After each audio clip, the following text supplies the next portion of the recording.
I really believe that it's 5 minutes to 12 when it comes to the danger of the Islamization of our continent, of Europe, indeed of the West.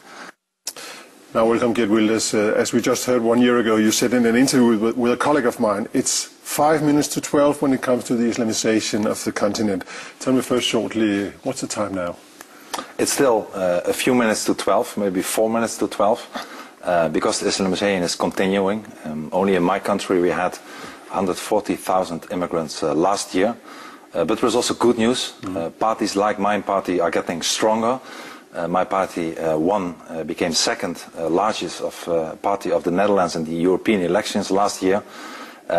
So there is also a lot amount of people, normal people, that fear the Islamization and really want the government to act. So a lot of people trying to stop the clock going?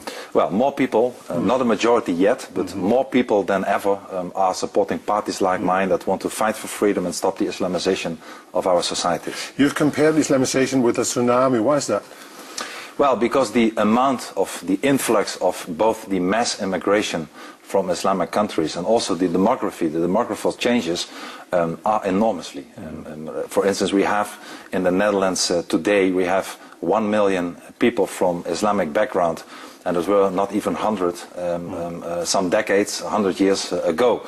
So it's really went very fast, very quick, and nobody really thought, unlike the last few years, what the changes meant. And the public is dissatisfied with it. But how many of this million people represents to you a problem? I have nothing against the people. I have nothing against Muslims. Let me make it very clear. I even acknowledge the fact that the majority of the Muslims in Denmark and Holland and Europe are law-abiding people. But still I propose a ban of the immigration from Muslim countries, because I know that the more Islam, the more the Islamic ideology, which doesn't want to assimilate or integrate, but wants to submit and to dominate a society, the more they come, the stronger it becomes, the less freedom we will get, and the less pleasant our countries will become. If we take an overview over the whole of Europe, 25 million Muslims are living around Europe.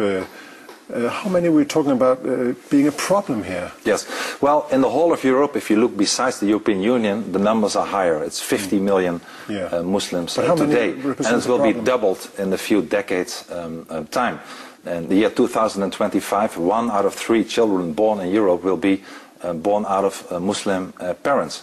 So with the immigration and the demography, it's going very fast. And once again, I'm not saying that those people are problems. I have nothing against people, against Muslims, but the religion, that's a problem. Yes, well, I see it not so much as a religion, I see it more as a totalitarian ideology. For Islam really wants to submit, wants to dominate our societies, doesn't want to be part of our society like Christianity or Judaism, which are originally part of our societies.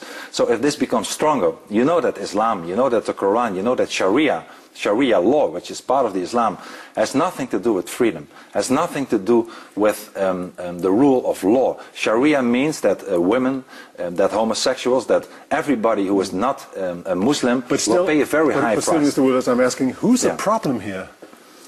Well, not only the people. Like I said, we have nothing against the people, we have something against the ideology. The problem but some people represent this ideology. Of course, people tend to believe in it. And the biggest problem we face today is not only the immigration from Muslim countries and the demography, but also our weak leaders, the leaders of our countries, like the Netherlands and other countries. But again, what's the number of people we're talking about here?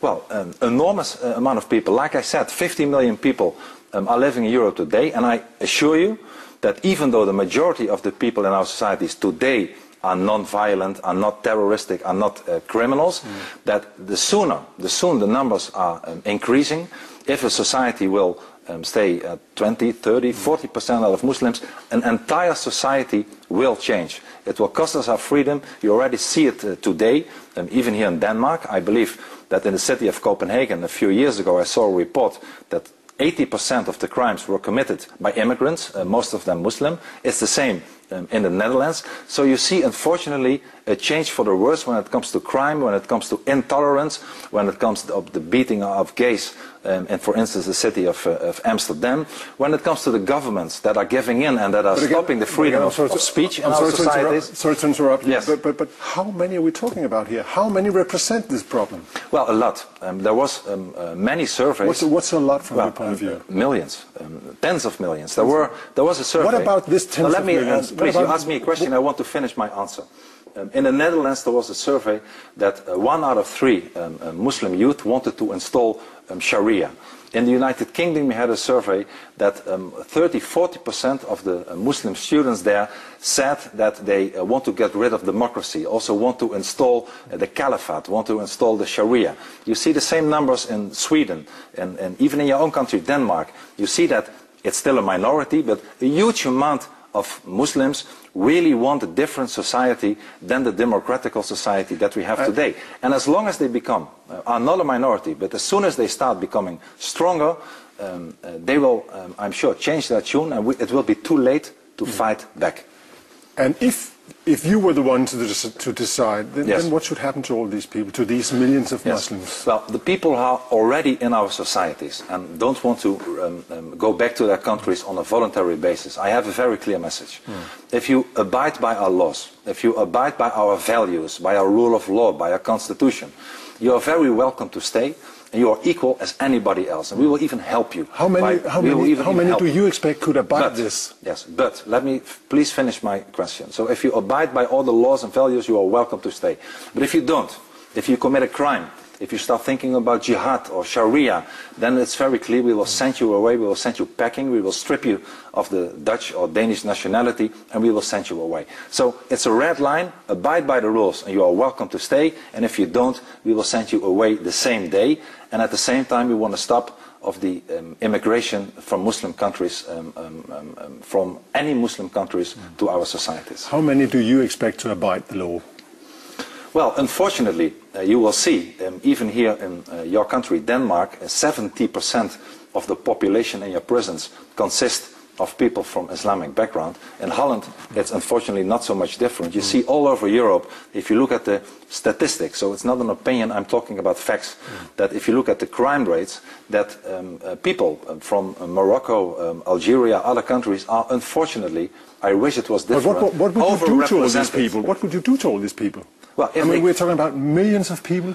Are you going to send them out of Europe? Well, if they abide by our laws, if they don't commit crimes, if they don't start acting like Sharia or jihad, they are once again welcome to stay, and we will even help them to integrate by giving them money for education whatsoever. But if they don't, there's only one solution, and that is to send them away out of our countries immediately. And this is the only way and the only language, unfortunately, that is needed. If it was not a few minutes to 12, but a few minutes to 9 p.m., we could decide otherwise, but we cannot afford to do so anymore. We have been talking too long, now we have to start acting in a tougher way. And again, the number? What's the Well, like I said, if I talk about the numbers, which 70% of the prisons, many people wanting to implement the Sharia or the Caliphate, that are denouncing democracy, you are talking about millions now, and unfortunately it will increase if we don't stop the immigration and if we don't start acting against people who act against our free societies and our values and rule of law. Geert, thank you very much for joining us.